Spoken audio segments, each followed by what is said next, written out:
Gall bladder हमारे liver के नीचे के भाग में सिचुएटेड एक पेयर शेप्ड ऑर्गन होता है। इस गॉल ब्लैडर में कुछ डाइजेस्टिव जूसेस सिक्रीट होते हैं जिन्हें कहा जाता है बाइल। अगर ये बाइल कड़क होने लगे, हार्ड होने लगे, तो धीरे धीरे over a period of time ये बाइल गॉल ब्लैडर स्टोन्स का रूप लेने लगता है। गॉल ब्लैडर स्टोन्स बहुत छोटे, एक मिट्टी के दाने से लेके गोल्फ बॉल के साइज के जितने बड़े भी हो सकते हैं। गॉल स्टोन्स एक या मल्टीपल भी हो सकते हैं।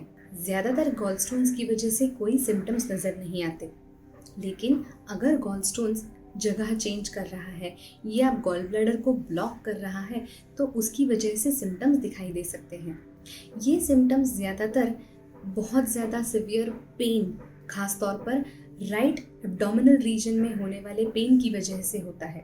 ये पेन फिर राइट शोल्डर को रेफर हो सकता है, यानी कि राइट शोल्डर में भी उसकी वजह से पेन हो सकता है।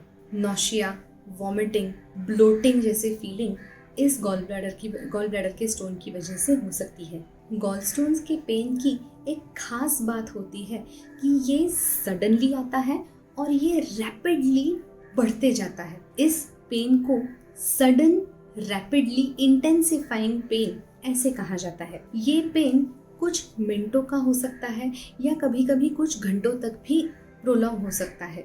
गॉलस्टोन्स के पेशेंट्स में अगर दर्द बहुत ज़्यादा होने लगे, इतना सिवियर कि पेशेंट को एक जगह पे बैठना भी मुश्किल हो जाए, जगह बार बार चेंज करते रहना, या फिर जॉन्डिस महसूस होना, जैसे कि स्किन पूरी येलो पड़ जाना, आंखों का सफ़ेद हिस्सा येलो हो जाना, या फिर तेज़ बुखार डेवलप होना, ऐसे कोई सिम्टम्स अगर गॉलस्टोन्स के पेशेंट्स में नज़र आ रहे हो तो उन्हें तुरंत अपने डॉक्टर को संपर्क करना चाहिए।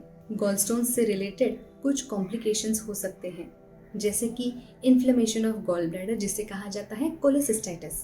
इस कंडीशन में गॉल ब्लैडर का पेन और फीवर ज़्यादा करके नज़र आने लगता है। गॉलस्टोन्स की वजह से कॉमन बाइल डक्ट ब्लॉक हो सकता है।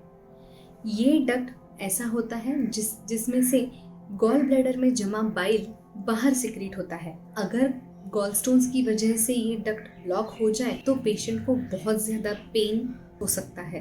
फिर कॉमन बाइल डक्ट में इन्फेक्शन होने के भी सिम्टम्स नज़र आ सकते हैं। वैसे ही अगर गॉलस्टोन्स अपनी जगह से हिल के पैनक्रियाटिक डक्ट को ब्लॉक करे तो उसकी वजह से पैनक्रियाटाइटिस के सिम्टम्स नज़र आ सकते हैं, जिसमें भी बहुत तेज़ बुखार और दर्द हो सकता है। कुछ रेयर केसेस में गॉल स्टोन्स की वजह से गॉल ब्लैडर का कैंसर भी हो सकता है। अगर आपको या आपके किसी नज़दीकी इंसान को गॉल स्टोन्स की शिकायत हो रही हो तो उन्हें जल्द से जल्द ट्रीटमेंट लेने का सुझाव दें। गॉल स्टोन्स की ट्रीटमेंट करवाना बहुत ही ज़रूरी होता है। ऐसे ही अलग अलग मेडिकल टॉपिक्स के बारे में अगर आपको जानकारी चाहिए हो तो हमारे इस चैनल को जल्द से जल्द सब्सक्राइब करें।